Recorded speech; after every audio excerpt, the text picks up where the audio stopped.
Sengketa Ambalat memanas, rudal balistik Han ditempatkan di dekat Malaysia dan IKN siaga.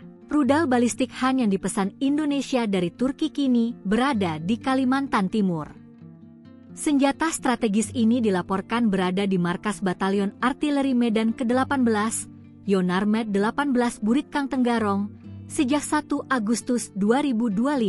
Informasi ini pertama kali diungkap oleh platform pertahanan Sahabat Keris, dikutip oleh Tribun Video.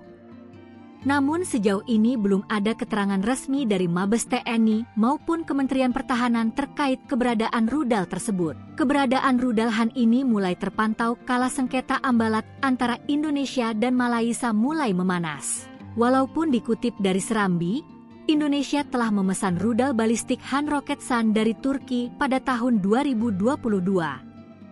Sistem rudal Han disebut-sebut mampu menghancurkan berbagai target di permukaan dalam jarak sejauh 280 km. Mengutip Defense Blog, sistem rudal taktis yang diidentifikasi sebagai ITBM-600 terlihat di markas Batalion Artileri Medan ke-18, Yonarmed 18 Buritkang Tenggarong, pada 1 Agustus 2025. Menariknya, jarak antara markas Yonarmed 18 Buritkang Tenggarong dengan wilayah Malaysia cukup dekat. Misalnya dengan Tawau, Sabah, hanya sekitar 300-350 km.